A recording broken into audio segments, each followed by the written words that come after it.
That is what you want to create with your brand. They instantly go on your website or your Etsy store or social media and they go, this is a bit of me. That's kind of what they need. That's exactly it. That's exactly it. A brand is like a mirror. Mm-hmm. You should look at it and be like, yes, this is me. Yeah, but underneath that big old iceberg, there's a lot of stuff that you need to work on and have set in stone to ensure that you build that sort of authentic and genuine brand that they're going to be attracted to. I feel like that's the biggest piece of advice. Yeah, is don't try to be something that you're not, because people will see right through you. Yeah.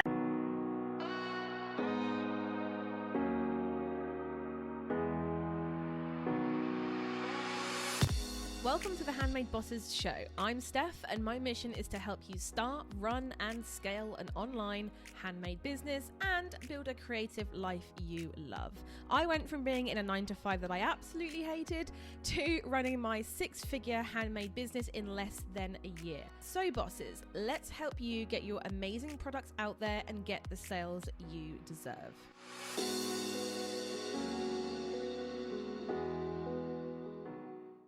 Hi everyone, and welcome back to the Handmade Bosses show. I'm here with Meg. Hi Meg. Hello. I'm gonna let you take the reins on this one. Tell everyone what you do, what you're all about, all the good stuff. Okay, so I am Meg. Hello everyone. I own the Luxe Creative Co. So I am ultimately a graphic and web designer, but I help business owners, both big and small, so right through from startups all the way to people who've been in business for years. I help them create and craft an authentic and genuine brand. So from initial logo designs to your social media aesthetics, through to obviously web design and all of the marketing aspects in between. So I'm an all-round connoisseur, I guess. A jack of many trades. I am indeed, as Steph knows herself. So I've always been a real sort of hand holder with all of my teaching. So I just thrive. I know it sounds quite cliche, but I thrive off just seeing clients' reaction from their overall brand and obviously seeing the success that they get from sort of investing in their brand. And I just treat each business that I work with like it's my own little baby. I'm just crazy passionate about all things business. So I'll always give 110% in it. So yeah, that's overall what I do. That's the most in-depth introduction I think I've ever done. Love it. Well, Meg is actually currently helping us with our branding, so I can attest, like, she's really good. It's a definite, like, I've worked with branding people before, and it says a lot when I kind of decided to do it myself in the end, because it was like, okay, this is just not working, and they just weren't getting it. Whereas Meg has been like, no, that's fine, I know exactly what you mean. Leave it with me, and here's option 1, 2, 3, which one? And it's just been great. It's been so good. I think it takes a while to connect with a certain type of graphic designer, because we've all got different styles, likes and dislikes. So it's just about finding the right person for you, really. I think that works best. Yeah, because it's not really any good, like, kind of not jiving with the person that you're getting it done with. And I think with like me and you, it was immediately like, right, okay, let's get moving, let's get going on this. It's been great. Yeah, I just sort of crack on and get on with it. Fantastic. So what made you fall in love with branding? Like, what made you fall into this kind of like space? Well, I've always been kind of the person just to, like I said, crack on and get on with it. And I've been in business since I was 21. So I've always just learnt from, well, one, my mistakes, and two, I've just kind of learned and taught myself. So a lot of my stuff's been self-taught. I obviously have done courses and whatnot to upgrade and like invest in myself and my skills and whatnot. But yeah, I've always just been passionate about the design elements of it, and just the overall aesthetics of things. So I've helped with marketing and whatnot throughout the years, but I've always ended up going back to the design work, and that's just where I thrive, basically. I just love speaking to a client for the first time. You can see like the thoughts swirl around in their head. They just can't spit it out and say what they want. And I just nitpick at that, and then voila. Voila. Yeah, so yeah, just crazy passionate about all things branding, really. Was it a case of like you saw some people where you saw what they sold and you saw their branding and you were like, oh, it's just not connecting the dots? So I've always been about the authenticity of a brand, more than, obviously aesthetics are really important. It's the first thing people see, but it's more about being genuine and portraying the true you in your business, because ultimately that's what people connect with. So yeah, when I see some brands that quite haven't got that, I'm almost like, oh, I want to help you. So yeah, I think that's kind of what helps me, and is like my own brand values really, is just to make sure that you're putting your true self in front of everyone. Yeah, because I think you'd probably agree that your business is a reflection of you. Even if you think you're not your target market, at some point you're going to cross over into who you are and the values that you have and stuff like that. So I guess like probably you've seen quite a lot of people try to create a brand that's not themselves, and then they can't quite get it right because it's not them, and it's just a hot mess. Yeah, I think because I work with a lot of wedding businesses, because my other business is in the wedding industry, and so I've done a lot of branding on that, and you kind of see these very high-end companies offering like luxury and whatnot, and they're trying to be them, but maybe perhaps the products that they offer aren't high-end, but they're trying to create a high-end brand, and they're struggling trying to juggle the both and portray the both. So the amount of times that I've actually gone, let's step it down a level. There's nothing wrong with having mid-budget clients, but you need to ensure that your brand matches that. So yeah, it works both ways really.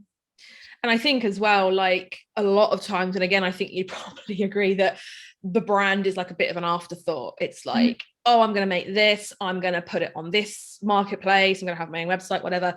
I want to serve these kinds of people. And then they get to like actually doing it. And they're like, I should do a logo and I should do like some colors and stuff like that. And it becomes a bit of an afterthought. Whereas in reality, that's like your brand is the major touch point that people are going to have with you. So really you've got to make sure that it's bang on. Yeah, it's almost your shop front, isn't it? It's the first thing they're going to see. It's not just the logo as such, but it is ultimately what people see first and what they connect with really. So it's definitely should be high up on the priority list, especially when starting out.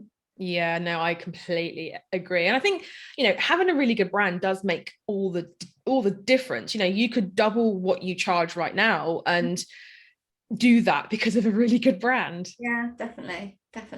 It's an instant reaction, isn't it? People see your Instagram feed, and if you've got a mixed match of quality pictures and mixed match colors and it all looks a bit over the place, then they're probably going to click off and find someone else with a bit of a better looking feed as such. So that's just one example, but yeah, it definitely makes a big difference.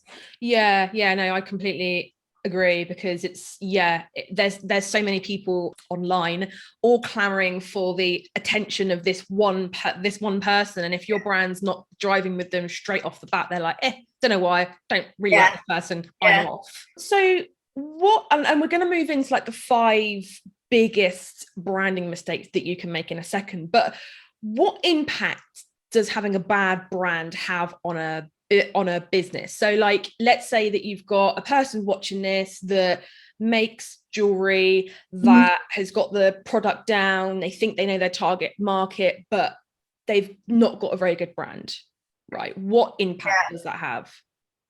Overall, it's going to affect the sales process and even the engagement rates across social media, on Etsy, anything like that really. It's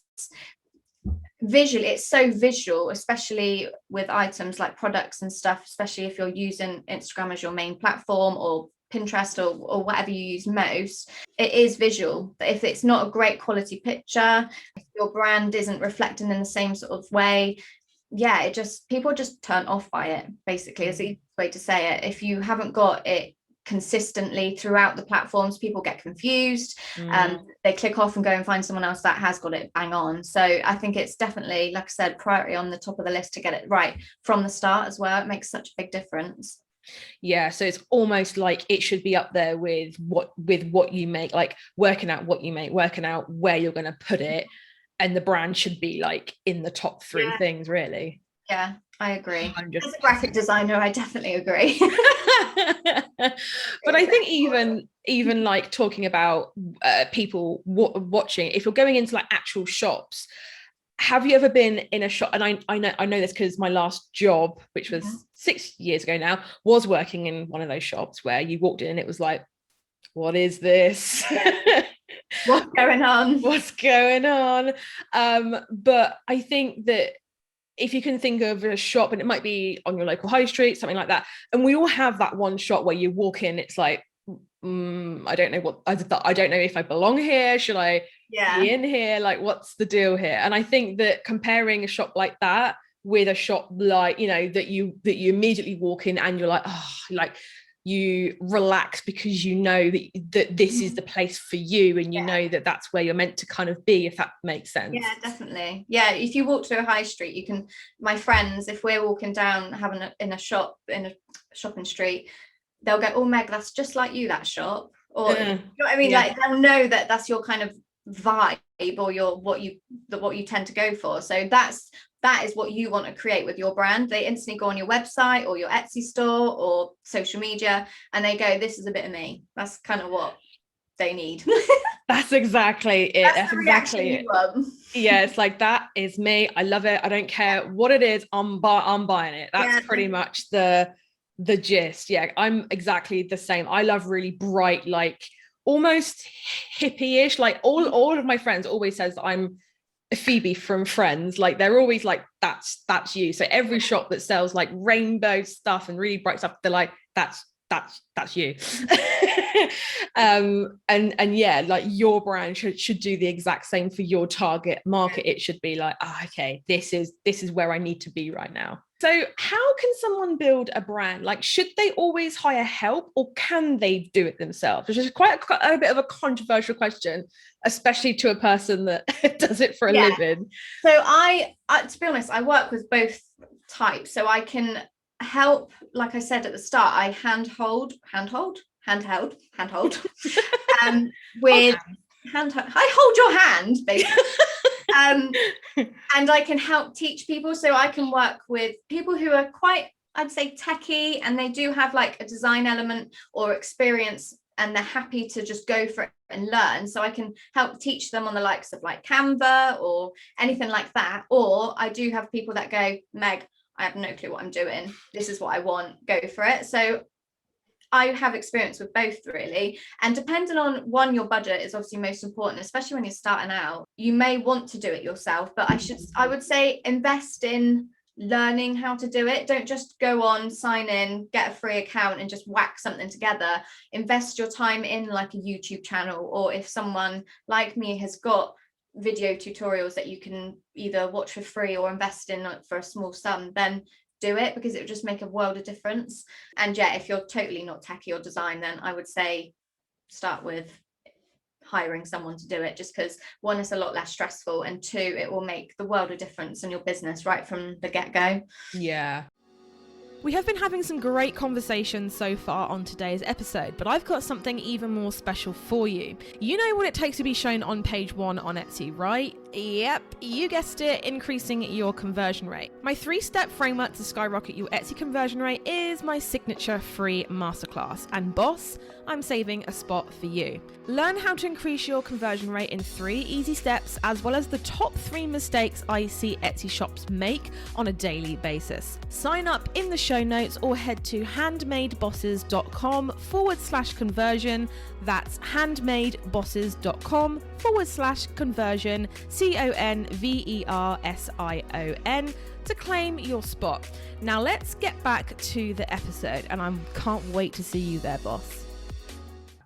Yeah, because I think that, I mean, especially with me, I was like always in the kind of, I'll DIY it. Like, I know my target market the best, and I'll be like, yeah, okay.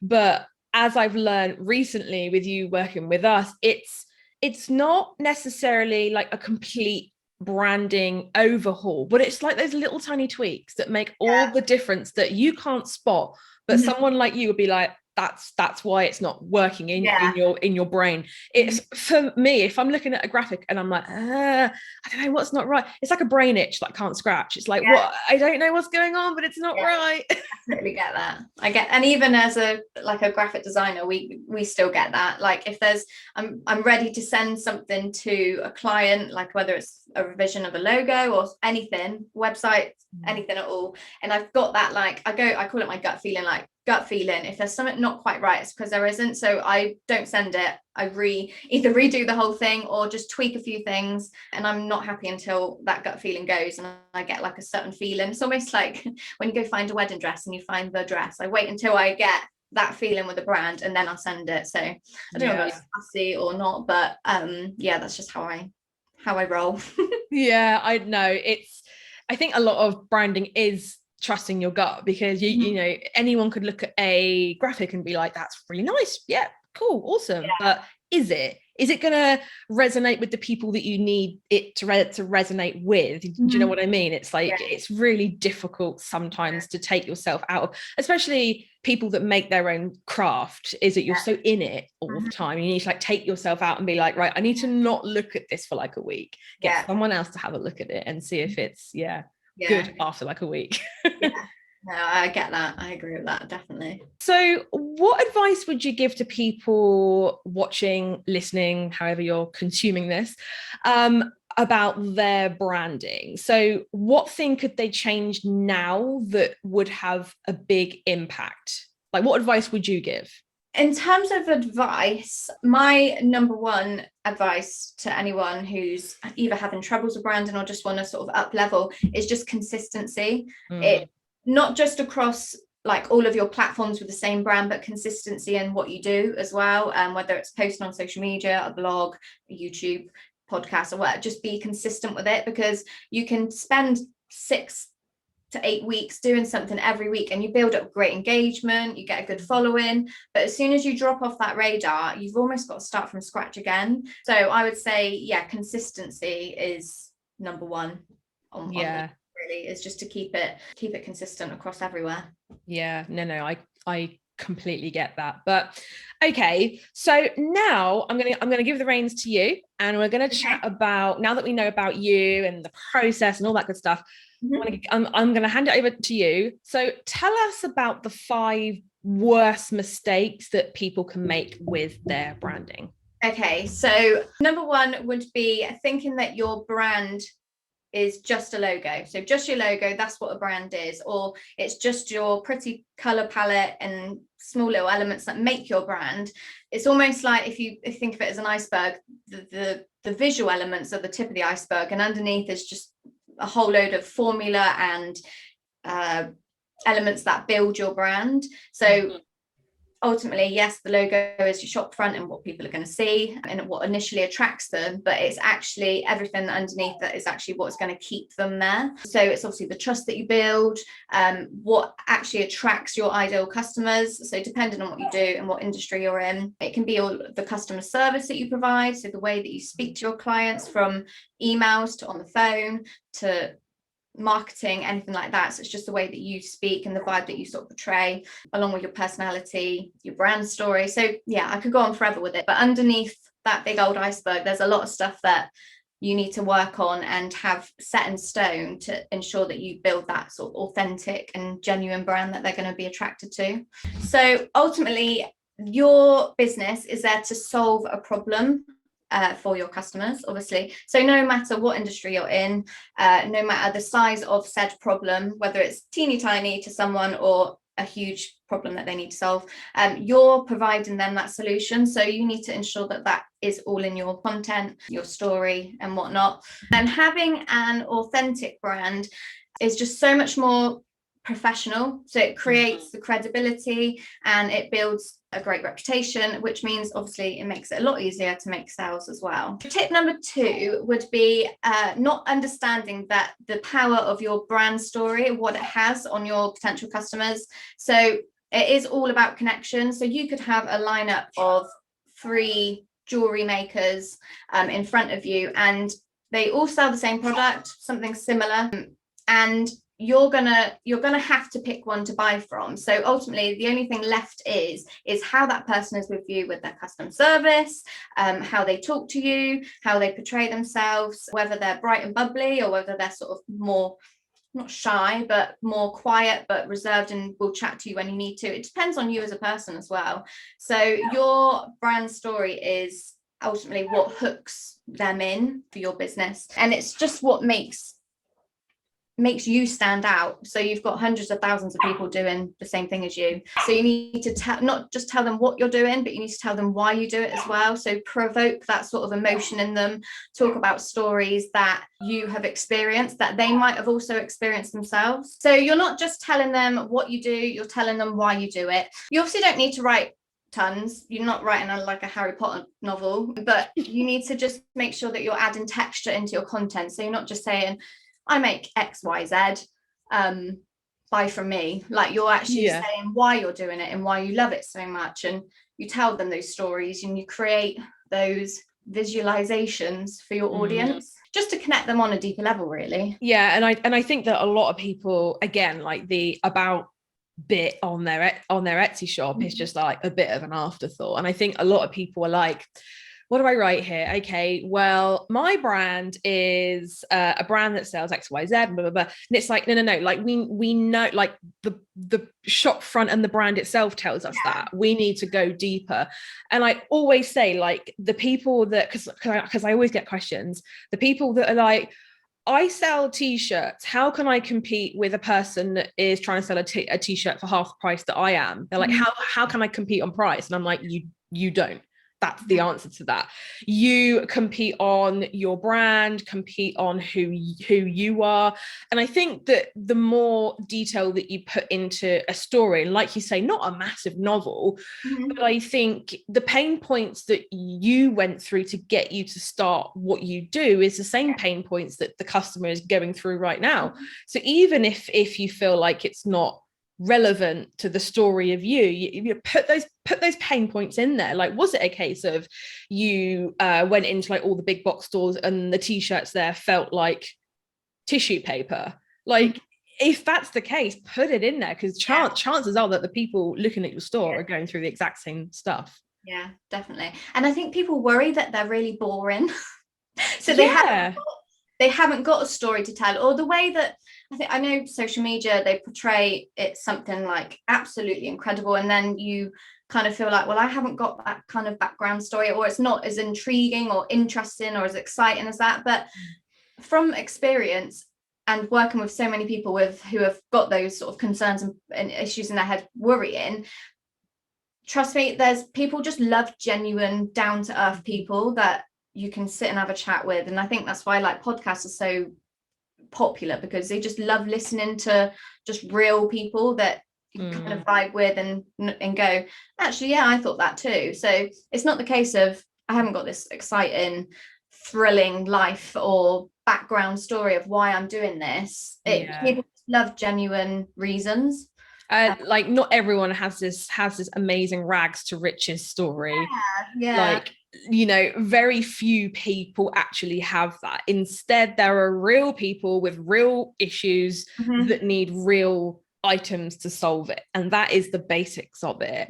And I mean, if you're sat there and you're saying, well, my story is a little bit dull, no, because someone else is going through the exact same as what you are right now, or rather what you did. So you know, it can be as easy as I was looking for candles that weren't just candles that told a story, candles that transported me back to a moment in time, candles that when I lit them was like the sign of the end of my day, something like that, you know. And again, I get people who are like, well, how can I compete with like Asda's, Walmart, Tesco's, trying to sell a candle for like £1? And it's like, no, you're looking at it all wrong. It's all in the brand. It's, you know, there are a reason why people spend like what, $20 on a Yankee candle, or like $30 on a White Company candle, or like a Joe Malone candle's like $100. Like, they're not your people. If they're really honestly going to you,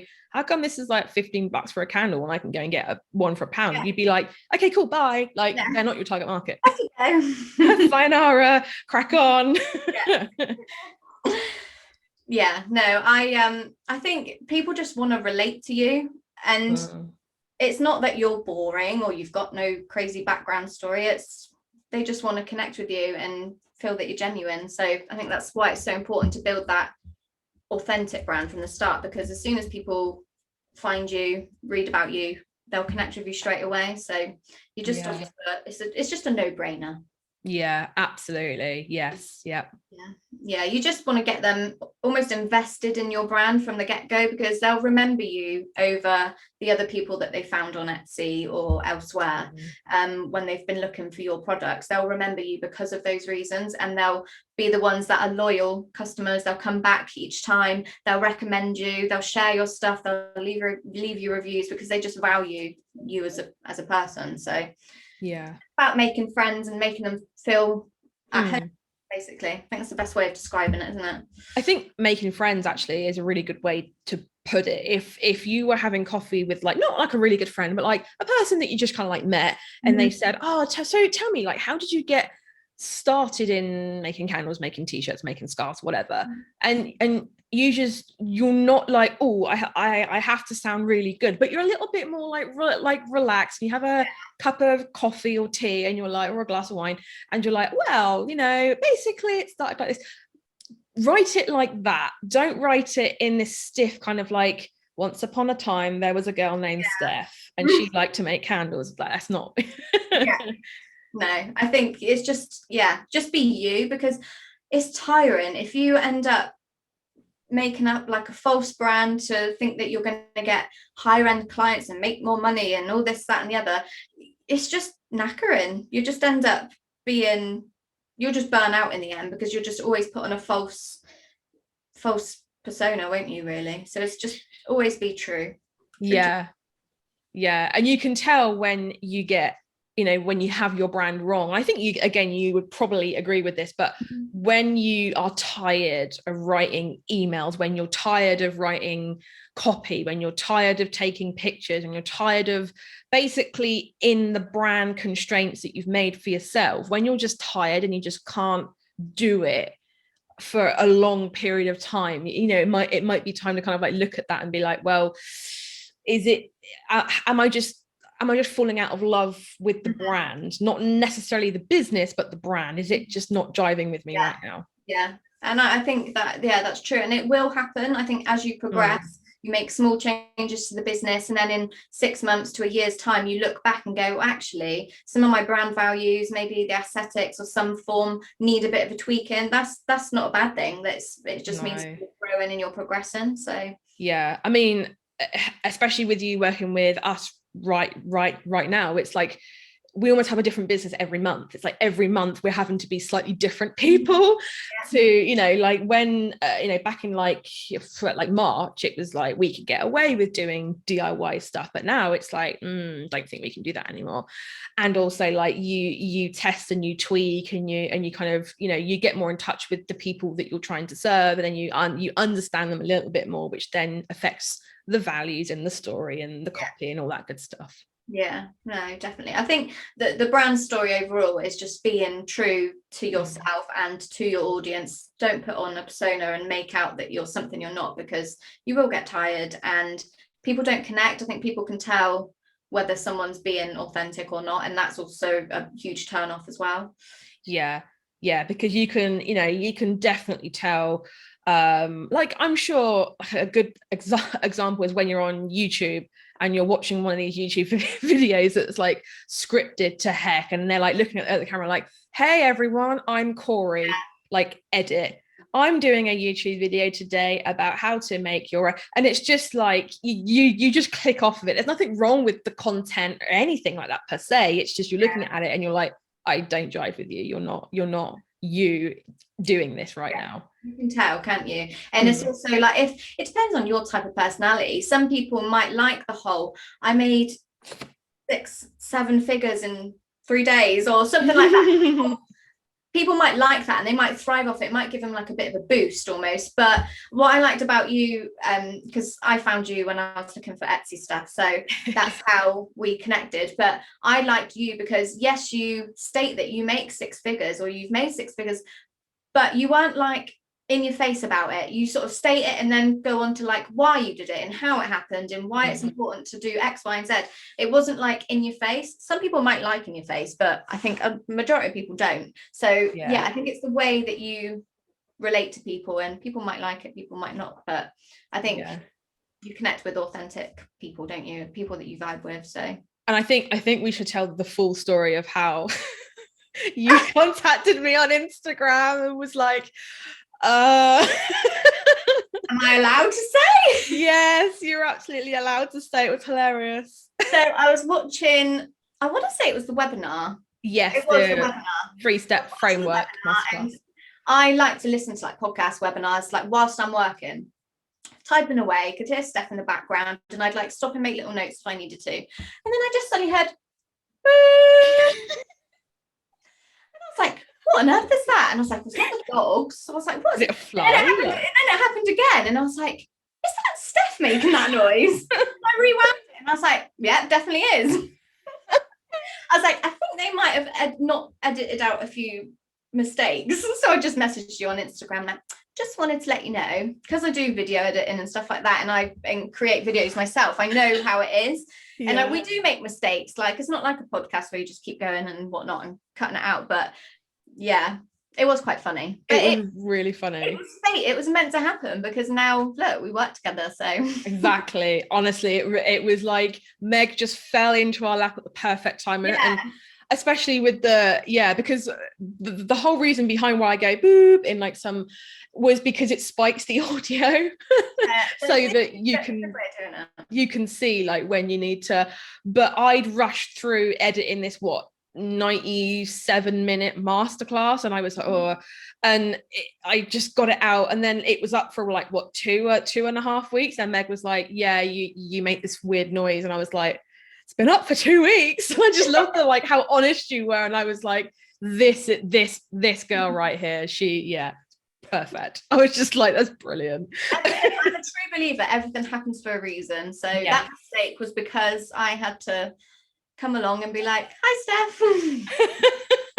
I just would love to be a fly on the wall to when those noises were happening and you were like, what? And I was like, it's not my phone, it's not the dogs. Like, what is that noise? Oh, it's Steph. So funny. Yeah, just casual Steph making a really weird noise in the middle of a masterclass. That's fine too. Okay. It captured people's attention. It captured my attention to go back to it. So you never know. Maybe I should have left a couple in. I don't know. Or you should just stop, go, hi guys, if you stop listening, jump back on and start listening again. Yeah, that's actually not a bad like thing. I could just pause for a really long time and be like, so if you're coming back to your phone to make sure it is still going, get back here, sit down and take notes. It's actually quite a good idea. I think you should add it in. Yeah. Okay, yeah. So anyway, so tip number 3. Yes, tip number 3. So you don't have the right mindset.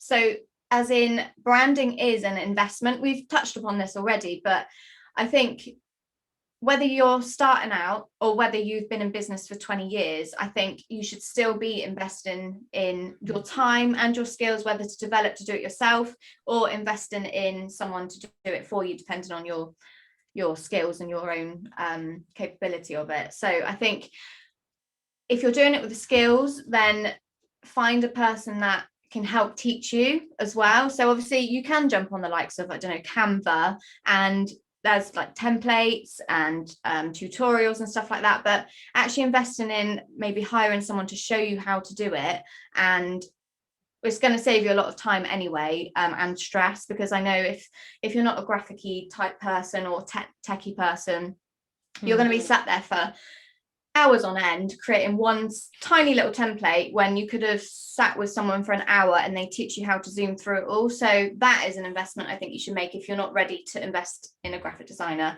or if you are, then yeah, definitely find the right person for you. Like Steph said at the start, it might take a while for you to find someone that you do really vibe with and you do gel with well, and they kind of get you and your brand. Everyone has different styles and opinions and whatnot, so I think that's really, really important. I think with branding is that it's one of those things that will never be done. Mm-hmm. It's always one of those things. I always think of it as like a lemon. Like you can always just squeeze that little bit more out of it. Yeah. And even if you think your brand is perfect right now, give it 6 months and you'll be like, I don't know, I just want to give it. So it's not something that you just do and then it's done forever and ever and ever and ever. Yeah, okay, your logo might stay the same, your basic color palette might, but there's always going to be that little bit extra that you can just squeeze out of it. Yeah, you're gonna make tweaks along the way. And I think that's why I say try and do it as soon as you can, from whether you're starting out, obviously try and do it from then, because it's not a waste as such. So if you were running for 6 months and you're doing well, and then you think actually it's time to invest in a brand, and then in 6 months time you kickstart it and then things fly, you'll always go, oh, I should have just done this at the start.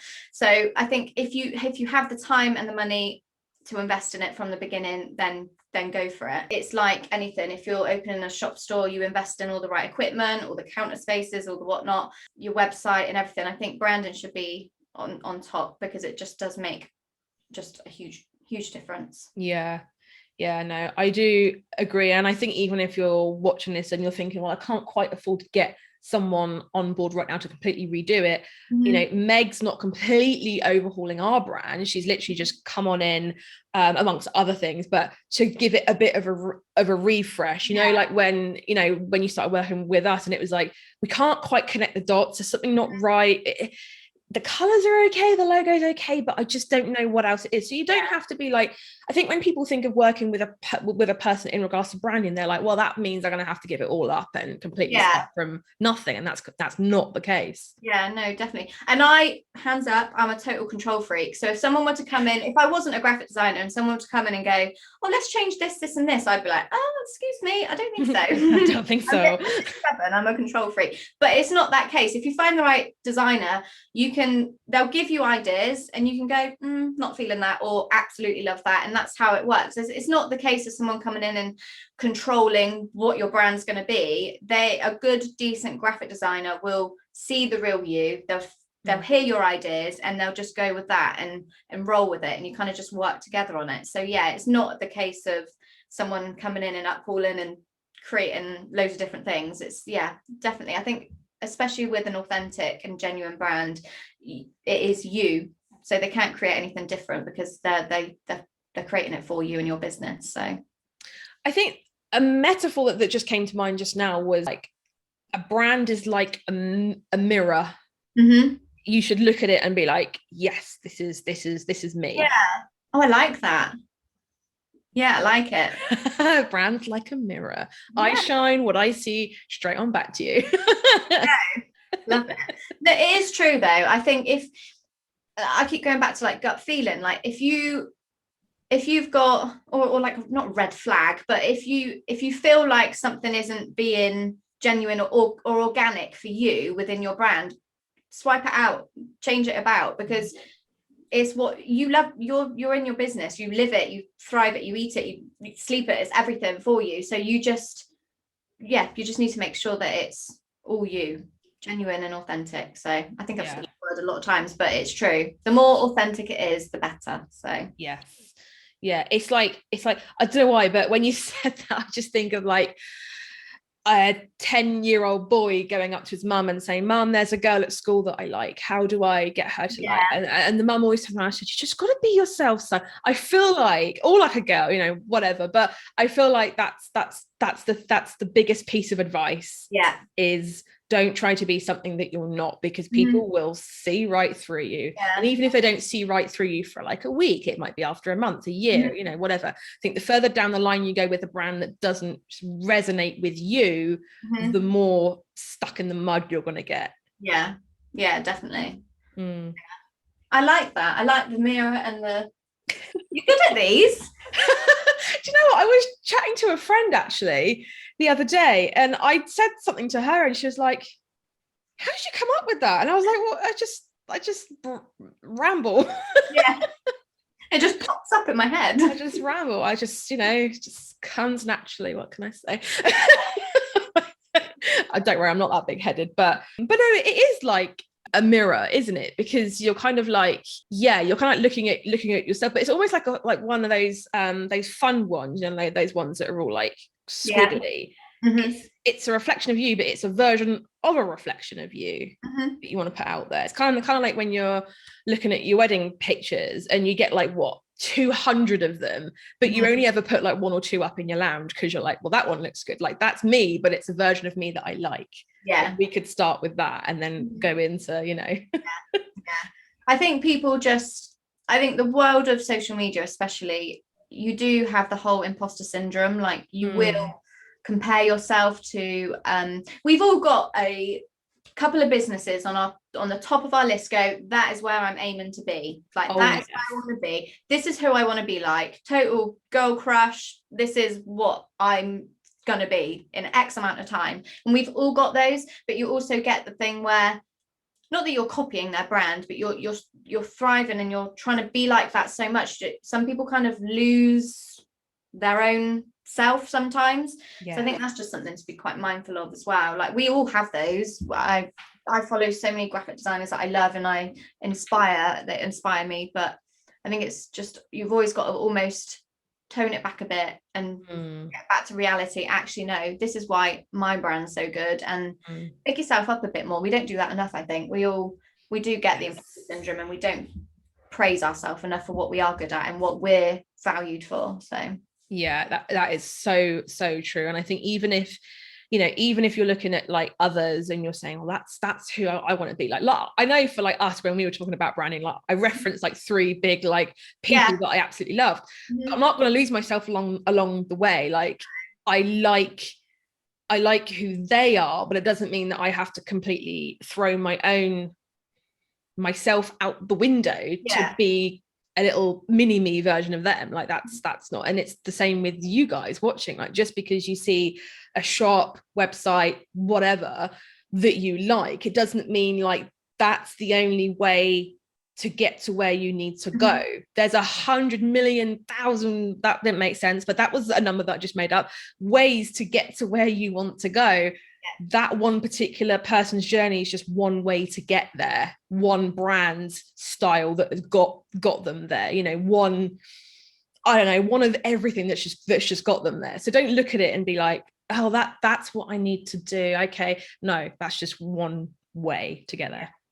Yeah, and you get distracted quite easy as well, can't you? Like you're focused on one really good project, or you're bringing out a new product, and then someone pops up and goes, oh, we're doing this, and then you're like, oh, I think I should be doing that. Or you just get lost in it, don't you? And you get excited. And I'm the same with projects. As soon as I think of a new idea, I'm like, I'm on it, I'm doing it, and then everything kind of gets shoved to the side and almost get way over the top with it. But sometimes you've got to rein yourself in. Yes, I am the queen of getting distracted. In fact, Sophie is now the official Steph keeper on tracker. Like she's a person who's like, Steph, no, put it down, walk away, come back to us. Like, yeah, I am the queen of getting distracted. But you know, and I feel like I say this in every single podcast, but running a business is such a journey of self-discovery. Like you learn how you learn how you work, you learn who you are as a real person. Do you know what I mean? Whereas in a job, you're like told who to be, you're told what to dress like, you know. It's a big thing. It's a lot of freedom working for yourself, but like I said, it is a lot of self-taught discipline. Yeah, there's a lot to learn. It's great. It's a great journey, hard and tough, but definitely you. So I'm the type. I'm a bit like you. I need to rein it in. I need a Meg. Don't do that person. I might talk to Sophie. Sophie, if I did, and tell me no. She's really good at being like, no. I remember we were on a meeting a couple of weeks ago, and I kind of said, do you know what, I was thinking about doing this, and she literally just went, oh my god, and just literally just banged her head on the table, and I was like, what? And she's like, put it down, just put it down. Okay. I call it passion.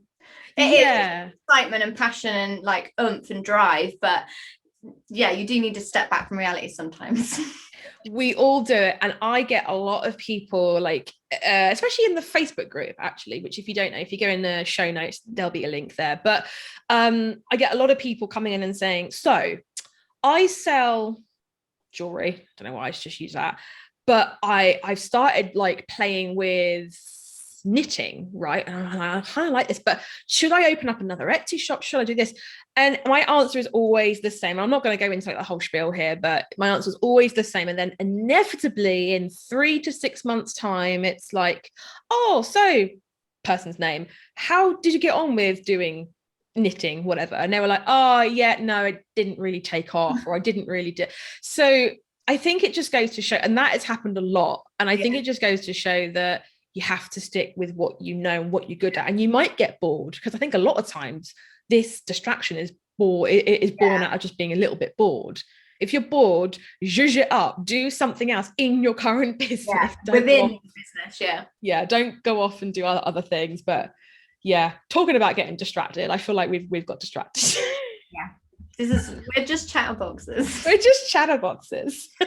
So we did point 3, didn't we? So number 4, I think we've already kind of covered, but it was consistency is key. And I say this so much, I feel like I repeat it every day to clients, because they kind of feel like stuff isn't working. I go, well, have you been doing X, Y, and Z? And they're like, oh no, I haven't done that for a couple of weeks. And I'm like, well, there's your answer. That it's just keeping up with, whether it's scheduling on social media or keeping consistent like graphics going on, or your videos, or it depends on what you do, podcast, YouTube, whatnot. It's just keep consistent with it and ensure that your brand is consistent with that as well. I think it's so easy if you're having a real rush day and you've got hardly any time, but you know you've got to put that post on social media. You whack something real quick together, don't give it a thought really, and then you put it on. And then I suspect we've all done it.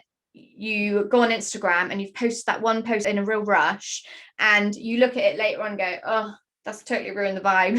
or something like that. It doesn't match, or the wording that you used didn't resonate with, like, it just didn't get any engagement because it was just pants basically. So the more organized you are, the better, because you're going to avoid things like that as well. But yeah, consistency is my favorite word. It's just whether you do fall off what you're doing, or you get into a bad habit of not posting and scheduling, you will see that difference in terms of that. And yeah, I could talk about consistency all day, but I won't bore you all.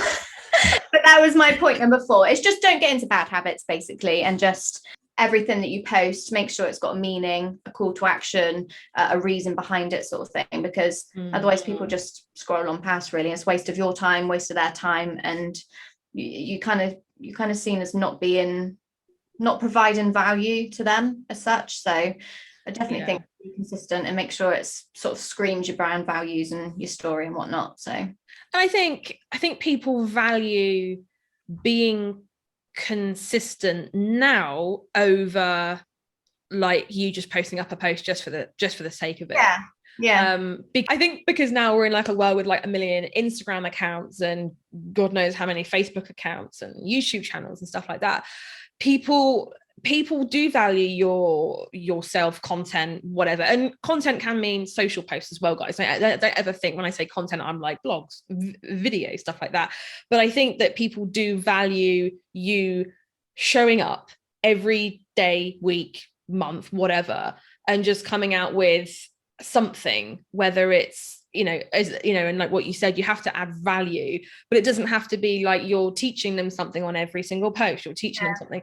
Like that's what kept me stuck with in Instagram for so long, was that I was like, I have to be teaching people something at all times. But I find that the posts that do the best is just me like sat there having a little bit of a ramble or a run, and people are like, oh, you know what, yeah, I get that. It doesn't have to be like extreme value all the time, like giving away a discount, sale, coupon code. It doesn't have to be like that. Yeah. And I think if you're, the more people that are, I call it salesy, if you're sell, me, buy all the time, people are turned off by that. And I think the more, I'm going to say it again, authentic you are, and the more you are on your screen to them, then they're going to connect with you. So if you are sat having a cuppa and you just go on your stories or on a Facebook Live or whatnot, and you're just chatting with them, I think they'll remember that more than you blasting a huge graphic up on saying 50% off or something like that. They're going to remember you when they do get to a point where they want to buy your product. They'll remember you over everyone else, just because you're real. They see the person behind the business rather than just a logo on a site or wherever it is. I always look at like post either their short-term value for the business, i.e. posting sale, posting a new item, whatever, you're expecting to get views and sales, or there's the long term where you're building trust, you're coming around every day and being like, hey, this is me, this is what I'm up to, kind of thing, you know, like there's very short-term posts, and then there's the long-term brand building, which is those posts where you're just sat there with your cup of tea or your wine being like, hey guys, so I did this and this and this and this, what are you up to? It's all about hooking them in, but in a nice way, rather than it being slap them in the face with a sale post or something like that. It's definitely, there's ways of going around it, but you ultimately you are selling to them because you want them to buy it, but it's making them feel like it's a gentle, subtle way rather than a buy from me. And it's like, if you might get a sale or two from posting like sales posts every single day, but give it a month and that will dry up because you haven't built trust. Because it's credibility, isn't it? If you're literally just spamming the hell out of your page with discount codes here, there, and there, everywhere, it doesn't, there's not a person behind that. It's just money. And especially with handmade businesses, that people are buying it because they know that it's someone behind it, and they've made it with love and made it with all their passion and their skills that they've built. So I think especially for handmade businesses, building an authentic brand is really, really key. Yeah, no, I completely agree. I think a lot of people, you know, and that's another question that I do get asked a lot is, what do I post on my socials when I need views and sales? And it's like, well, yes, you know, it's like the 80-20 rule, or I do like a 70-30 rule with mine. Like 30% are new items, product drops, sale, discount code, whatever. And then the other is just building trust and like what we've said. I think everyone's different, aren't they? They might find they'll just find a balance of what works for you. It's just testing and trialing it out, but it's actually doing it. Like, people keep going, oh no, I need to schedule my social media in, or I need to do X, Y, and Z, but it's actually making the jump and doing it. Because a lot of people kind of, well, it is imposter syndrome. Oh, I'm not going to be able to do that, or I'm not going to get as many followers as so and so and whatnot. And you kind of just almost convince yourself that it's not possible for you, but it is. Anyone can grow a following on social media. It's just finding the right way that works for you and connecting with the right people. Yeah, absolutely. I 100% agree. So my fifth and final one we have talked about, but it was reflecting on your brand. So looking back 6 months ago, a year ago, your brand values may still be the same, but it's just they might need a bit of a tweak, or you might be at the point where you can invest. You have got some money behind you now, and you can invest in a brand designer or web designer, or learning that certain type of skill, not just branding. If you've got things that you really want to do to help push your business forward and you've got that money there, then invest in it. But it's definitely reflecting now and then on it, not just going, right, I've paid for my branding to be done, I've finished my branding myself, that's it, like I don't have to do that, it's off my to-do list, I'm done. Like, there should be a point, whether it's every 3 months, every 6 months, every year, to look back and go, what can I change to make my business better, basically. So just ask yourself that now and then, and it will help you move forward.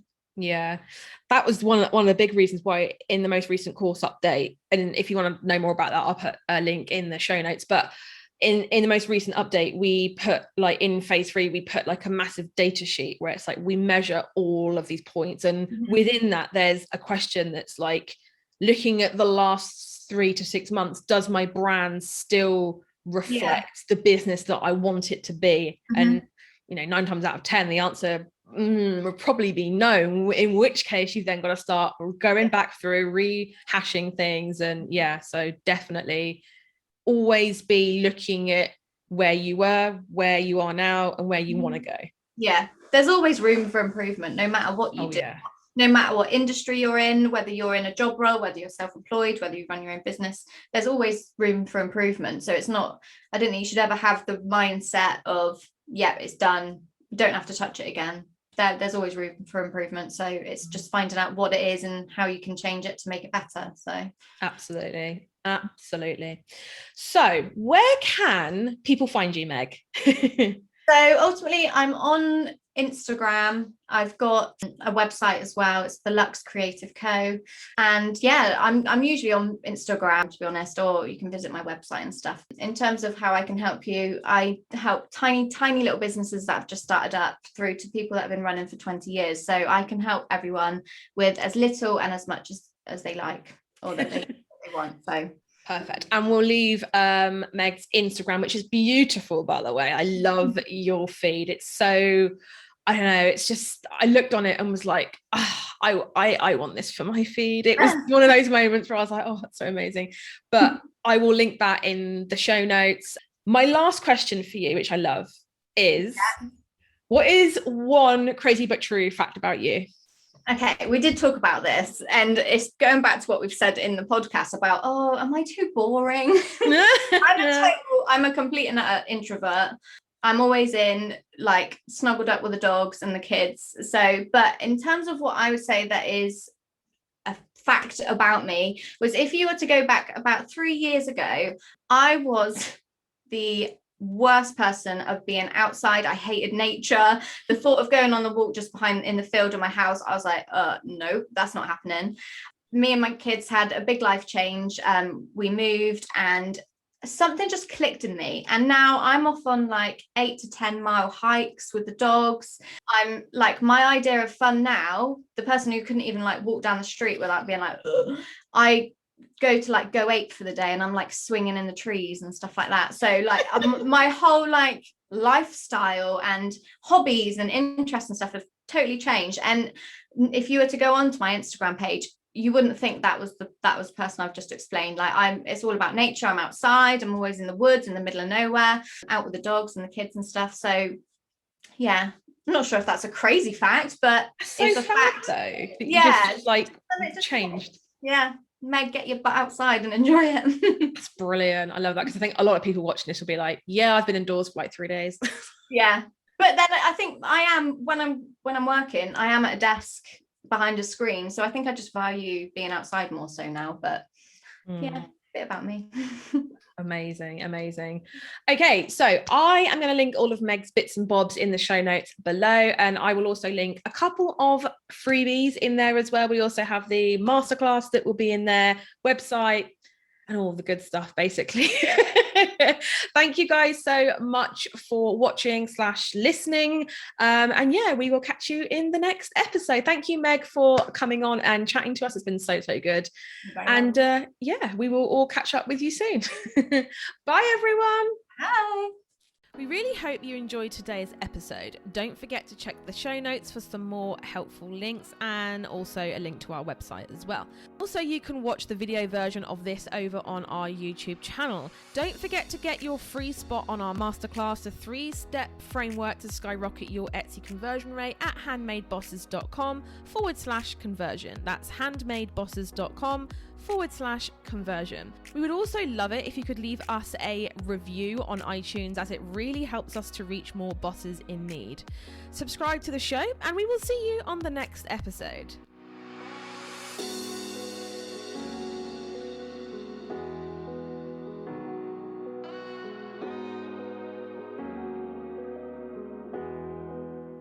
Like